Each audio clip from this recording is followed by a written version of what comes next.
Mike Tomlin had his most success when you could win with defense. Mm-hmm.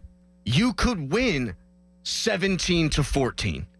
You were allowed to maul dudes. James Harrison, Ryan Clark. I mean, we can list a whole bunch of guys that would take your head off over the middle of the field. You can't do that stuff anymore. The league has changed, and the organizational philosophy has not changed. Right. They still want to win, run the ball, play defense. The offense has been so bad that by the end of the season, the defense is worn down, man. Mm-hmm. And I'm not making excuses. I just think that's what's happened. And you think about the way that this defense has played against elite offenses through the last 5-8 years.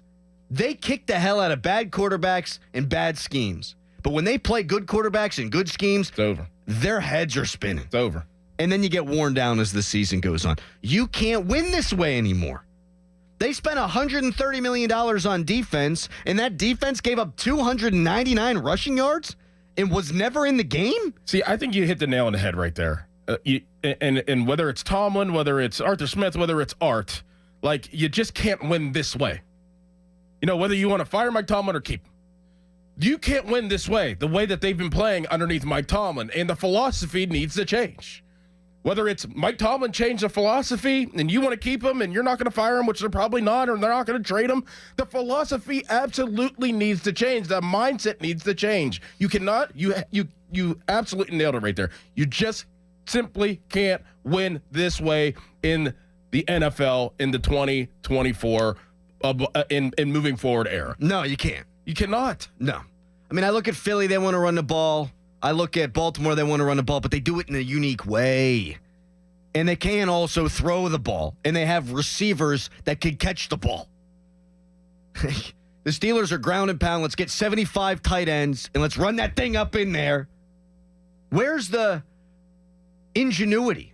There is none. I look at John Harbaugh, and he was doing it with Joe Flacco, had the balls to bench Joe Flacco when they were 4-5, and he was close to getting run out of town, and they totally changed the offense midstream to work with the guy that they have in Lamar Jackson. I think about when they won the Super Bowl. They fired their offensive coordinator in the middle of the year. John Harbaugh, he's had his playoff failures, no doubt about it, but at least he tries to get with the times.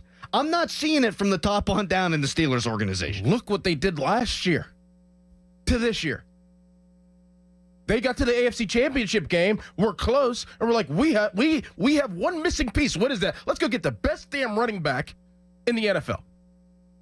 They changed. They evolve. They're like, we need this. We're not going to go get Ezekiel Elliott that's in his 12th year and think that it's Ezekiel Elliott in his 4th year. We're going to go get Derrick Henry, and we're going to pay him as much money as we possibly need to pay him so nobody else gets him, because that is our missing piece, and that's exactly how you win. That's how you win. That's how you at least attempt to win and try to stay in the fight of winning in the upper echelon of the teams. Look at the Kansas City Chiefs. Right? Need receivers. Who'd they go get? Hollywood Brown.